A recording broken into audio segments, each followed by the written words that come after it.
주간 동안도 주님의 벌써 1월 마지막 주일입니다. 2019년 한 해 동안 여러분들을 향하신 하나님의 선하신 뜻이 하나님의 은혜로 모두 다 성취되어지는 그런 복을 누리는 여러분들 다 되시기를 주님의 이름으로 축복합니다. 오늘은 요한계시록 말씀 네 번째 시간입니다. 요한계시록 1장 1절부터 3절까지는 이 말씀이 바로 예수 그리스도께서 계시해 주신 말씀이고, 그리고 이 말씀을 읽고 듣고 지키는 자들에게 복이 있다고 축복을 선언해 주신 말씀입니다.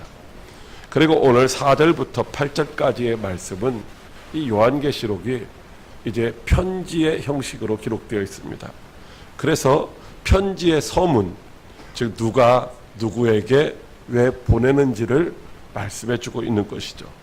다시 말하면 이 편지는 당시에 소아시아에 있었던 7 교회를 대상으로 보내지고 있고, 이 편지를 보내시는 분은 바로 성부, 성자, 성령, 삼위일체 하나님이 이 편지를 보내고 계시며, 이 편지를 보내는 목적은 당시에 예수님을 영접하고 복음을 믿고 복음을 전하며 복음 안에서 살기 위해서 고난과 환난과 핍박 중에서도 믿음을 지키려고 하고 있었던 그 성도들에게 성부, 성자, 성령, 삼위일체 하나님이 주시는 은혜와 평강의 복을 누리게 하시기 위함인 줄로 믿으시기 바랍니다. 그러므로 저와 여러분들도 이 요한계시록의 말씀을 잘 깨닫고, 그리고 우리에게 알려주신 이 천국의 비밀을 땅끝까지 전파함으로 삼위일체 하나님이 저와 여러분에게 주시는 은혜와 평강을 받아 누려야 할 줄로 믿으시기 바랍니다. 그렇다면 성부, 성자, 성령, 삼위일체 하나님께서 환난과 고난 중에 있는 성도들에게 주시는 그 복은 과연 무엇일까요? 그리고 누가 어떻게 하면은 이 복을 받아 누릴 수가 있을까요? 이 시간도 성령 하나님께서 저와 여러분에게 하시는 말씀에 귀를 기울이시고 이제 그 말씀대로 순종해서 동일한 은혜와 축복을 받아 누리는 저와 여러분들 다 될 수 있기를 주님의 이름으로 축복합니다. 첫째로 은혜와 평강을 누리라고 하십니다. 같이 읽겠습니다. 은혜와 평강이 너희에게 있기를 원하노라. 아멘. 은혜와 평강이 너희에게 있기를 원한다라고 말씀하시고 있습니다. 즉 이 말은 이 말씀을 듣는 자들에게 은혜와 평강을 주시겠다는 것이고, 또한 그 은혜와 평강을 너희가 받아 누리라고 하는 그런 말씀입니다. 우리는 예배드리고 이럴 때 어떻게 해요? 예배 끝나고 은혜 받았습니다. 혹은 예배 드리기 전에 은혜 받으세요. 이렇게 말을 합니다. 또 이렇게 며칠 만에 만나면 어떻게 해요? 평안하셨습니까? 또 평안하세요 라고 인사를 합니다. 그렇다면 이 평안이라고 하는 말과 이 은혜라고 하는 말의 의미가 도대체 무엇이냐? 우리는 그냥 평화 그거 좋은 거야, 은혜 그거 받아야 되는 것이지 라고 생각을 하지만은 구체적으로 이 단어가 가지고 있는 의미를 다 알지는 못합니다. 자, 구약 성경에는 평화라고 하는 말이 많이 나옵니다. 평안. 그리고 신약 성경에는 은혜라고 하는 말이 많이 나오고 항상 앞에 나오죠. 자, 여기 이 구약 성경에 이 평화라고 하는 말, 평안 혹은 평강이라고 하는 이 말 다 같은 의미인데, 바로 우리가 잘 알고 있는 히브리어 말로는 샬롬이라는 것입니다. 샬롬. 그래서 유대인들은 만나면 어떻게 해요? 샬롬하고 인사를 하게 됩니다. 이 샬롬이라고 하는 말이, 단어가 가지고 있는 의미가 상당히 많습니다. 평화, 복지, 번영, 행복, 건강, 완전, 안전, 이런 여러 가지의 의미가 있다고 하는 것이죠. 그러니까 우리들이 추구하고 싶어하는 좋은 것들은 이 평화, 샬롬이라고 하는 단어 속에 다 들어가 있는 거예요.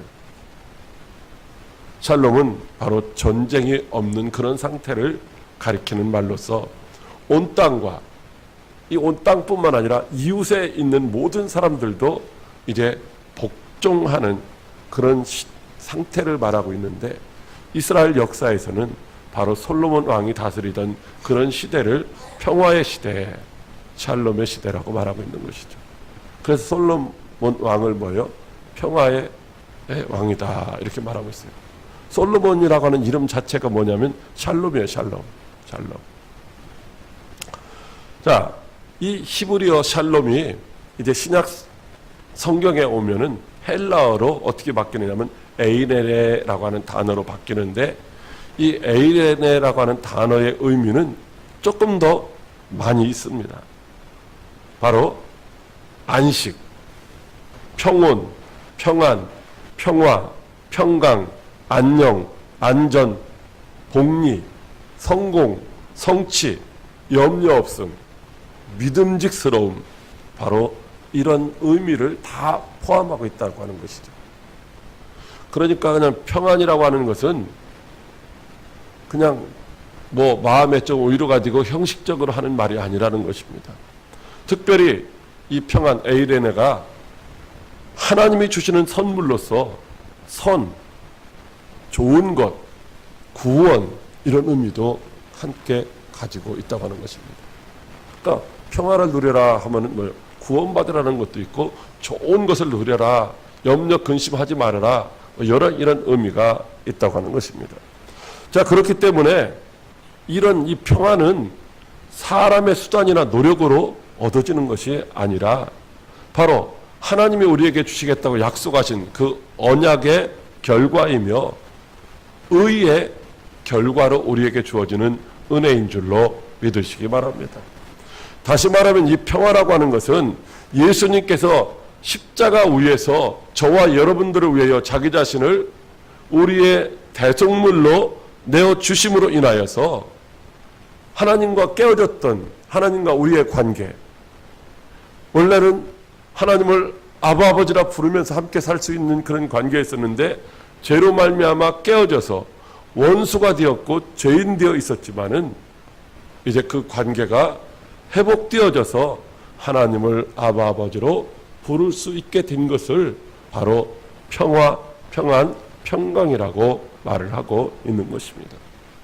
그래서 요한복음 14장 27절 말씀에 평안을 너에게 끼치노니 곧 나의 평안을 너에게 주노라. 내가 너에게 주는 것은 세상이 주는 것과 같지 아니하니라. 할렐루야. 여러분, 우리가 세상에서도 평안을 누릴 수 있어요. 어떨 때? 돈이 있으면 어때요? 근심 걱정이 없고 편안할 수 있죠. 어린아이들은 부모가 함께 있으면 평안하죠. 그러나 어린아이에게 부모가 함께 있을 때는 평안하지만 부모가 안 보이면 어떻게 해요? 불안해서 울게 됩니다. 우리들도 호주머니에 돈이 있을 때는 평안한 것 같지만 돈이 떨어지면 어떻게 돼요? 불안하죠. 건강이 있을 때는 평안한 것 같아요. 뭐든지 다 할 수 있을 것 같아요. 근데 나이가 들고 건강이 뒷받침 안 되면은 불안하게 되는 것입니다. 그러나 하나님이 주시는 이 평안은 세상이 주는 것과 같지 않고 영원히 평안을 누릴 수 있게 되는 것인 줄로 믿으시기 바랍니다. 그래서 요한복음 16장 33절에도 이것을 너희에게 이르는 것은 너희로 내 안에서 평안을 누리게 하려 함이라. 세상에서는 너희가 환난을 당하나 담대하라. 내가 세상을 이겼노라. 할렐루야. 그러니까 우리가 어디에서 평안을 누릴 수 있느냐? 세상에서는 우리가 평안을 누릴 수 없지만 세상을 이기신 예수 그리스도 안에 있으면은 평안을 누릴 수 있게 되는 줄로 믿으시기 바랍니다. 그러므로 오늘 저와 여러분들도 그리스도 예수 안에서 저와 여러분에게 주시는 이 평안, 이 평안으로 말미암아 세상을 이기고 죄악을 이기고 환경을 이기고 근심 걱정이 없는 그런 복된 삶을 살아갈 수 있는 저와 여러분들이 다 되시기를 주님의 이름으로 축복합니다. 그렇다면 은혜는 무엇이냐? 은혜. 은혜라고 하는 이 말의 의미는 호의를 베풀어 주셨다, 그런 거잖아요. 친절, 비덕, 사은, 사의, 감사, 즐거움, 돌봄, 보답, 은총, 선함, 아름다움. 자, 은혜라는 말 속에도 우리가 추구하는 좋은 것들, 그런 의미를 다 포함하고 있다는 거죠. 그러니까 은혜라고 하는 말 하나만 가지면은 우리는 부족함이 없는 거예요. 그래서 누가복음 4장 22절과 사도행전 14장 3절 말씀에 보면은 뭐가 은혜냐? 바로 복음이 은혜라고 그렇게 말씀하시고 있어요. 또한 사도행전 6장 8절 말씀에 보면 어떤 사람이 은혜 받은 사람이냐? 바로 성령 충만한 사람이 은혜 받은 사람이라고 말씀하고 있습니다. 사도행전 11장 23절 말씀에 이 교회가 성장하고 부흥하고 든든히 서가기 위해서는 반드시 필요한 것이 뭐다? 은혜라고 말씀하시고 있는 거예요. 아무리 사람이 많이 모였어도 서로 피차간에 은혜가 되지 않으면 어떻게 돼요? 소용없는 것이죠. 아무리 건물이 좋아도 거기에 은혜가 없으면 소용없는 거예요. 은혜가 있을 때 하나님의 나라가 확장되어져 가는 줄로 믿으시기 바랍니다. 로마서 1장 7절에는 로마에서 하나님의 사랑하심을 받고 성도로 부르심을 받은 모든 자에게 하나님 우리 아버지와 주 예수 그리스도로부터 은혜와 평강이 있기를 원하노라, 이렇게 말씀하시고 있어요. 자, 여기서 보면은 바로 이 은혜라고 하는 것은 하나님께서 사랑하시는 자들에게 주시는 것이다라는 거죠. 하나님의 사랑받는 자들에게 주시는 것이다 라고 하는 것입니다. 다시 말하면 이 은혜는 하나님이 우리를 끝없이 사랑하시는 결과로 주어지는 선물이다 라고 하는 것입니다. 또한 이 은혜는 우리가 구원받는 데 있어서 없어서는 안 된, 반드시 있어야 되는 필수적인 것으로서 이 은혜가 어디에서 구체화되었느냐? 예수님의 십자가에서 구체화되었고, 이 은혜가 누구에게 먼저 나타나느냐? 죄인들에게 먼저 나타났다는 것이죠. 저와 여러분이 하나님과 원수되었고 죄인 되었을 때에 은혜로 말미암아 하나님을 알게 하시고 예수 그리스도를 영접할 수 있게 해 주신 줄로 믿으시기 바랍니다. 이 은혜는 모든 성도들이 다 받아야 될, 그리고 이 은혜는 모든 사람들이 다 필요하지만은 돈 없는 사람도 얼마든지 받을 수 있는, 돈 없는 사람도, 실력 없는 사람도, 권세가 없는 사람도 다 받을 수 있는 값없이 하나님이 우리에게 주시는 선물인 줄로 믿으시기 바랍니다. 그러므로 이 은혜를 우리가 다 받아야 되는 것이죠. 그런데 왜 은혜를 받아야 되느냐라고 하는 것입니다. 왜 은혜를 받아야 되느냐? 왜 우리에게 이런 은혜를 주시느냐라고 하는 것이죠. 거둬주신다고 해서 내 맘대로 하라고 주시는 것이 아니라는 거예요. 이유가 있어요. 목적이 있다라는 거죠. 자, 고린도후서 9장 8절 말씀에 보면은 같이 한번 읽어보겠습니다. 하나님이 능히 이 모든 은혜를 너희에게 넘치게 하시나니 이는 너희로 모든 일에 항상 모든 것이 넉넉하여 모든 착한 일을 넘치게 하게 하려 하심이라. 아멘. 그러니까 하나님이 모든 은혜를 우리에게 주시는데 얼마큼 주셔요? 넘치게 베풀어 주신다는 거예요. 넘치게. 왜? 모든 일을 항상 하는데 부족함이 없게, 즉 그냥 막 없어서 그냥 겨우겨우 어떻게 하는 게 아니라 그냥 풍성하게 이웃을 사랑하고 이웃을 섬기고 구제하고 사랑을 실천하고 이런 것, 모든 것들이 뭐예요? 넉넉하게 할 수 있도록. 그래서 뭐예요? 모든 착한 일을 넘치게 하려 하십니다 라고 하는 것입니다. 착한 일이라는 말은 다른 말로 하면 선한 일이죠. 여러분, 우리가 선한 일을 할 수 있어요? 세상에 선한 것은 없어요. 선하신 분은 오직 하나님 한 분밖에 없는 줄로 믿으시기 바랍니다. 그러니까 하나님께서 여기서 우리에게 은혜를 주셔서 착한 일, 즉 선한 일을 하려 하십니다 라고 하는 것은 이제 복음을 전하는, 즉 생명을 살리는 일을 하게 하시려고 우리에게 은혜를 베풀어 주시는 것인 줄로 믿으시기 바랍니다. 사랑하는 화익교회 성도 여러분, 은혜와 평강은 하나님이 사랑하시는 자들에게 구원받게 하시려고 값없이 주시는 선물인 것입니다. 또 구원받은 자들이 하나님의 선한 일, 즉 복음을 전하게 하시려고 주시는 선물입니다. 그러므로 우리 모두 하나님이 주시는 이 은혜와 평강을 받아 누려야 할 줄로 믿으시기 바랍니다. 하나님이 오늘도 값없이 선물로 주시는 이 은혜와 평강을 풍성하게 받아서 근심 걱정이 없는 삶을 사시고 하나님의 영광을 위한 선한 도구로 귀하고 값지게 쓰임받는 저와 여러분들이 다 되시기를 주님의 이름으로 축복합니다. 둘째로 하나님이, 즉 은혜와 평강을 누가 주셔요? 하나님이 주신다고 하십니다. 우리 같이 한번 읽어보겠습니다. 이제도 계시고 전에도 계셨고 장차 오실 이시며 그의 보좌 앞에 있는 일곱 영과 또 충성된 증인으로 죽은 자들 가운데서 먼저 나시고 땅의 임금들의 머리가 되신 예수 그리스도로 말미암아 은혜와 평강이 너희에게 있기를 원하노라. 아멘. 그러니까 은혜와 평강은 누구로 말미암아 오느냐? 성부 하나님, 성자 예수님, 성령 하나님으로 말미암아 은혜와 평강이 저와 여러분들에게 주어진다라고 말씀하시고 있습니다. 자, 그러므로 하나님이 주시는 이 은혜와 평강을 저와 여러분들은 어떻게 해야 돼요? 감사함으로 받아 누리면 되는 것이죠. 값없이 주는 것이라고 해서 정말로 값없는 것이 아니라 돈 주고도 살 수 없는 그런 것이다 라고 하는 것입니다. 왜냐하면 이 은혜와 평강은 사람들이 주는 것이 아니기 때문에 돈 주고 살 수 있는 것도 아니에요.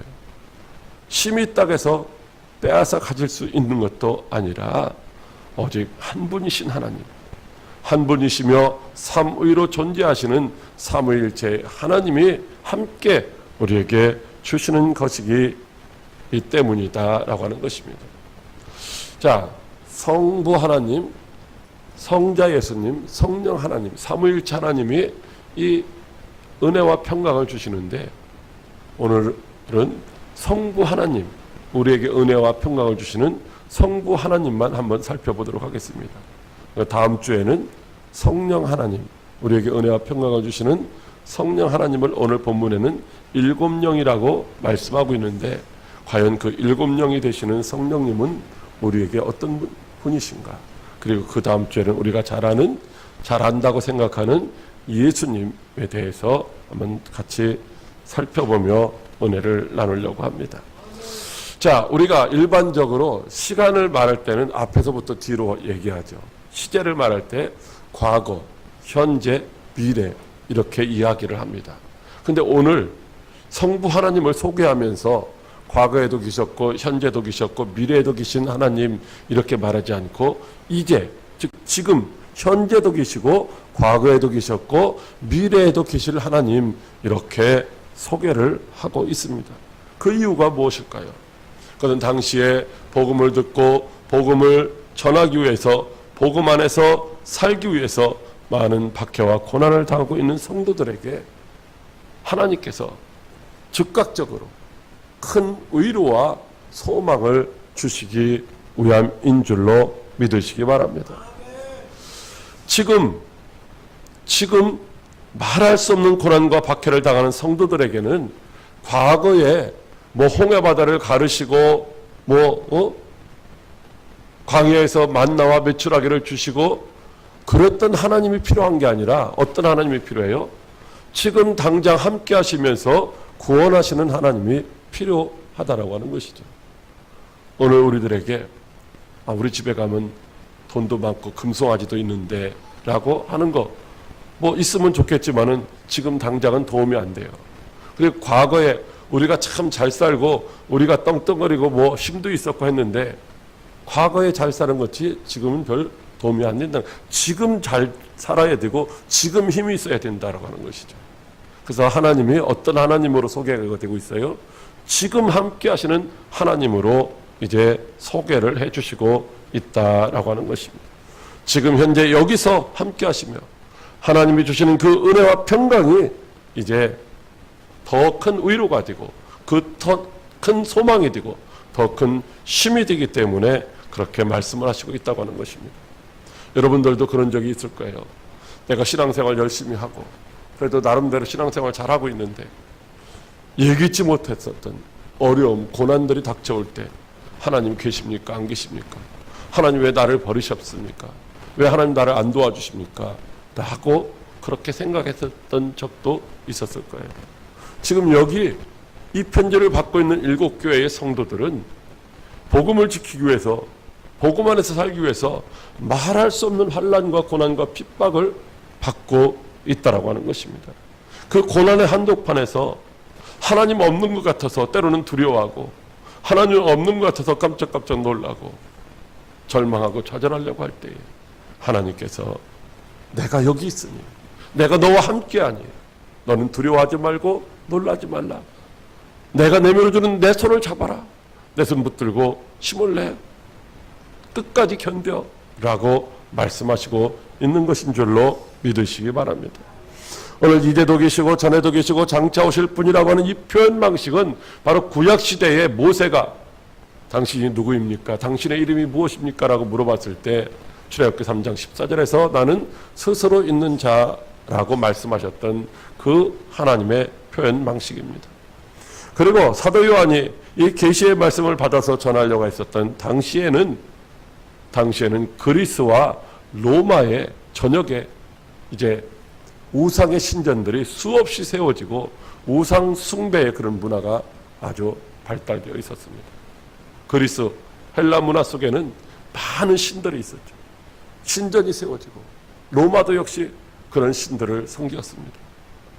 특별히 모든 신들 중에서 아버지라고 할 수 있는 제우스 신. 그래서 사람들은 제우스 신을 모든 신들의 아버지라고 그렇게 부르면서 이제 제우스 신을 가리켜서 뭐라고 했느냐면 제우스 신은 이전에도 있었어. 그리고 제우스 신은 지금도 있어. 제우스 신은 앞으로도 영원히 이제 우리를 다스리고 통치할 거야 라고 그렇게 말했다고 하는 것이죠. 그러니까 제우스 신을 이제도 계시고 전에도 계시고 앞으로도 있을 영원한 신이라고 사람들이 믿고 숭배했다고 하는 것입니다. 그리고 이 말씀이 주어질 당시에 로마의 황제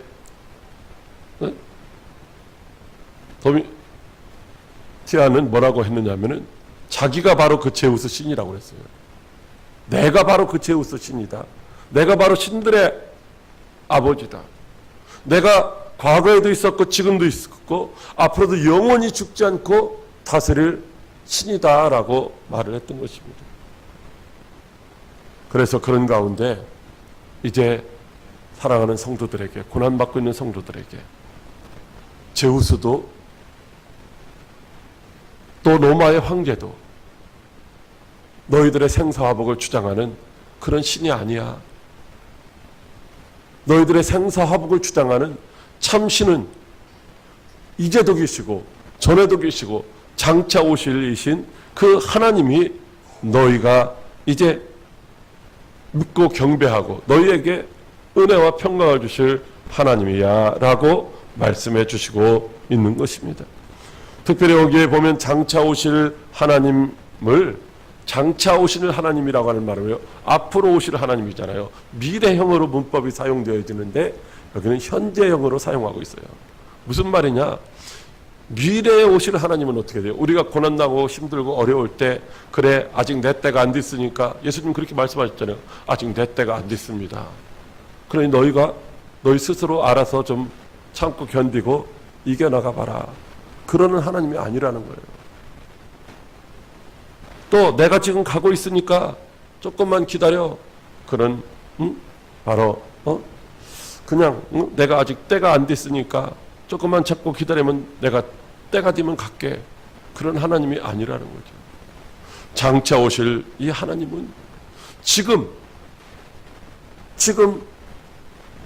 믿음의 성도들을 박해하는 그런 대적들을 다 심판하시기 위하여, 그리고 고난당하는 성도들을 그 고난의 현장에서 구원해내시기 위하여, 끌어내시기 위해요. 막 달려오는, 막 달려오시는, 그러면서 내가 지금 곧 도착한다, 막 문을 열고 들어오실 것 같은 그런 하나님을 이제 나타내주고 있는 것입니다. 그 하나님이 오늘 저와 여러분들에게도 이렇게 말씀해 주시고 있습니다. 로마서 8장 33절로 34절에 보면은 누가 능히 하나님께서 택하신 자들을 고발하리요, 의롭다 하신 이는 하나님이시니 누가 정죄하리요, 죽으실 뿐 아니라 살아나신 이는 그리스도시니 그는 하나님 우편에 계신 자요 우리를 위하여 간구하시는 자신이라.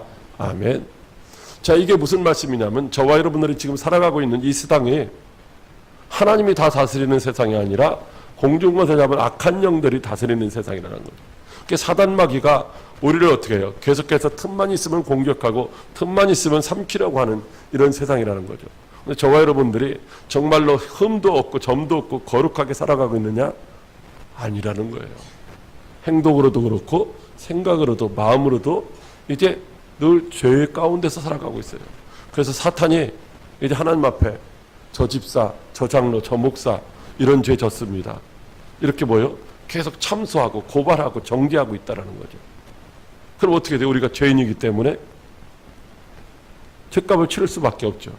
그런데 사탄이 지금 계속해서 우리를 정죄하고 고발하고 있지만은 예수님께서 하나님 보좌 우편에서 앉아 계셔가지고 지금 우리를 위해서 계속해서 간구, 즉 기도해 주시고 있다는 거죠. 그런 마귀의 흉계, 괴계에 속지 말고 넘어가지 말아라, 이렇게 기도해 주시고 있고, 이 기도해 주신다는 말 속에는 뭐예요? 위로도 해 주시고 또 뭐예요? 변론도 해 주시는 거예요.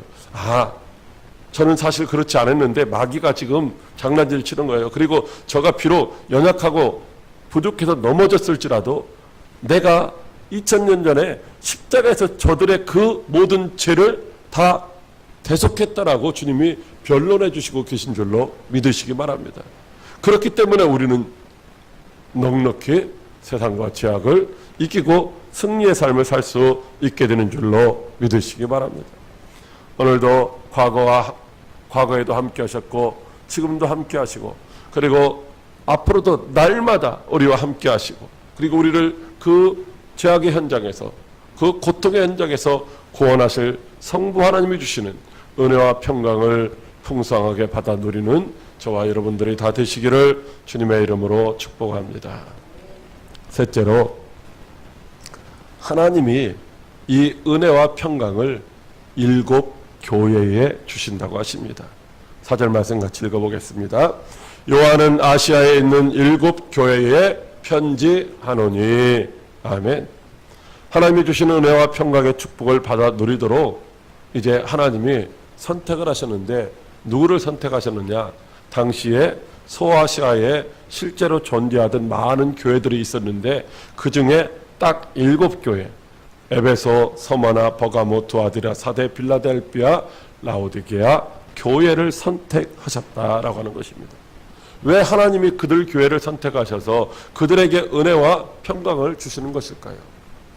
그 교회들을 살펴보면은 어떤 교회는 칭찬만 받던 교회도 있습니다. 그런데 어떤 교회는 칭찬도 받고 또 책망도 받았죠. 또 어떤 교회는 칭찬 한마디 받지 못하고 책망만 받은 교회도 있습니다. 그러니까 하나님이 선택하신, 은혜와 평강을 주시기 위해 선택하신 교회는 잘하고 있었기 때문에 선택받은 것도 아니고 못한다고 선택받지 못한 것도 아니다라고 하는 것입니다. 당시의 소아시아 지역에는 골로새 교회도 있었어요. 드로아 교회도 있었고 헤라볼리 교회도 있었고 이 외에도 많은 교회들이 있었습니다. 그럼에도 불구하고 왜 7 교회만 언급을 하고 계신 것일까? 여러분, 이것은 7이라고 하는 숫자의 상징성을 하나님이 사용하시고 있는 것이다 라고 하는 것입니다. 7이라고 하는 수는 하나님의 절대적 완성을 상징하는 완전수일 뿐만 아니라 또한 모든 것 전체를 상징하는 보편적인 숫자이기도 합니다. 그래서 7이라고 하면은 그 뭐 완전하다 그런 의미도 있고, 또 7이라고 하면 보편적이다, 모든 전체를 의미하기도 하는 것입니다. 그래서 7이라고 하는 숫자를 사용해서 구체적이고 역사적인 아시아의 7 교회뿐만 아니라 당시에 있었던 모든 교회를 포함하고 또 오고 오는 모든 세대의 모든 교회들도 다 포함시키고 있다고 하는 것이다. 만약에 당시에 그 지역에 있었던 모든 교회 이름들을 10개면 10개, 20개면 20개를 다 나열을 했다고 한다면은 이 요한계시록의 말씀은 누구에게 주시는 말씀이냐면 당시에 있었던 그 교회들에게만 주시는 말씀이라는 거죠. 그러나 7이라고 하는 숫자를 통해서 그 당시에 있었던 모든 교회뿐만 아니라 오고 오는 주님 오실 때까지 세워질 모든 교회 성도들에게 주시는 은혜의 말씀인 줄로 믿으시기 바랍니다. 그러므로 우리는 우리를 위하여 열어주신 천국의 비밀인 이 요한계시록의 말씀을 읽고 듣고 지켜서 삼위일체 하나님께서 주시는 은혜와 평강을 누리는 그런 복된 성도가 다 되어야 할 줄로 믿으시기 바랍니다. 사랑하는 광역교회 성도 여러분, 요한계시록은 당시에 실제적으로 존재했던 소아시아 7교회만 주신 말씀이 아니라 요한계시록은 천국의 비밀을 알게 하시려고 우리 모두에게 열어주신 생명의 말씀인 줄로 믿으시기 바랍니다. 그러므로 요한계시록 말씀을 지금 나와는 별 상관이 없는 그런 말씀으로 딱 덮어두고 관심을 갖지 않는 것은 하나님이 우리에게 주시는 은혜를 멸시하는 그런 어리석은 행동이라고 할 수 있는 것입니다. 이 계시의 말씀을 이제부터는 저와 여러분들이 열어주신 그 하나님의 은혜 가운데서 날마다 읽고 듣고 그래서 천국의 비밀을 깨달아 지킴으로 지금도 우리를 구원하시려고 함께 하신 그 하나님이 주시는 은혜와 평강을 다 받아 누리는 복된 성도들이 될 수 있기를 주님의 이름으로 축복합니다. 기도하겠습니다. 살아계셔서